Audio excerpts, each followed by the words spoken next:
గారు ఇదేం పని అయ్యా, పెళ్లి ఎవరు చెప్పారు ఆ పెళ్లి ఇడిపోయిందని? బద్వేల్లో ఒక ఆయన ప్రేమించింది, 17 లక్షలు కోర్టు ద్వారా వసూలు చేసి ఒక ఎంఓఈతో విడిపోయింది. ఇంకొక ఆయన బిల్డింగ్ మీద నుంచి దూకినాడు. మూడో ఆయన్ని ఇప్పుడు మళ్ళీ ఇన్స్టాగ్రామ్ లో బట్టి మొగుడని ఆయన పుట్టిన కొడుకే అని చెప్పి ఇంకొక ఆయన ఉంది. ఇవన్నీ మేము డాక్యుమెంటల్ ఎవిడెన్స్ తో ఇస్తాం. ఎక్కడ ఆమె ఏం భర్తతో విడిపోలేదు, భర్తే నాకు ఫోన్ చేశాడు, మాకు అన్యాయం జరుగుతుంది, మా దగ్గర ఏమున్నాయి, మా దగ్గర అన్ని వివరాలు ఉన్నాయి సార్, ఏదో ఒకటి చేయండి అని. ఏదో ఒకటి అంటే ఏం చేయాలి సార్? పక్కాగా ఆడియో పంపిస్తాను, నేను ఫోన్ పెట్టే లోపల ఆడియో పంపిస్తాను.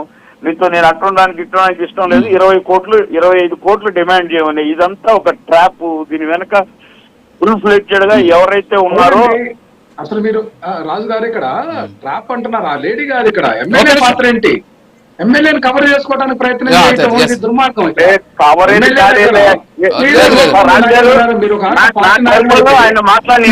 చేయకొట్టండి ఇక్కడ వ్యవస్థ మీ ఇష్టం వచ్చినట్లు.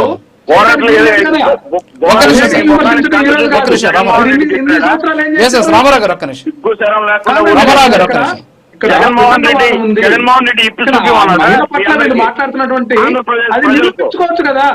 అంటే చాలా ప్లాన్ చేసుకున్నట్టు తప్ప వాస్తవం లేదు.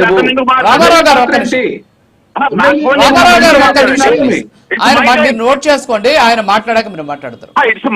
కరెక్ట్ కాదండి, ఆయన మాట్లాడుతున్నారు.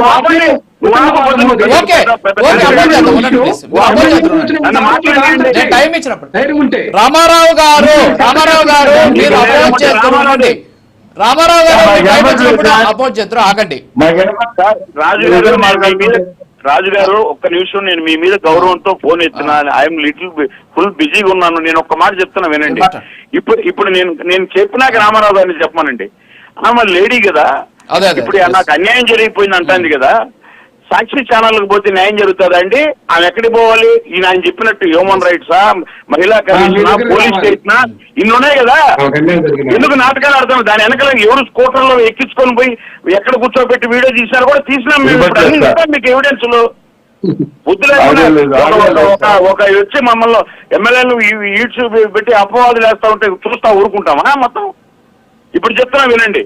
ఆమె చెప్పినటువంటి హెరాస్మెంట్ పోలీసులకు దొరికితే, సార్ వినండి, అర్ధరాత్రి పోలీసులకు దొరికితే ఎత్తుకుపోయి పోలీసులు ఇచ్చారు. ఆ ఫోటో కూడా పెడతారు మీకు. ఇప్పుడు ఏం పని అర్ధరాత్రులు ఇక్కడ ఉన్నామని. ఇటువంటివన్నీ ఉన్న చరిత్ర చూసి ఈ టార్చర్ అంటే వాళ్ళ మదర్ పై కంప్లైంట్ ఇచ్చింది, ఆ విలేకరి పై కంప్లైంట్ ఇచ్చినాడు.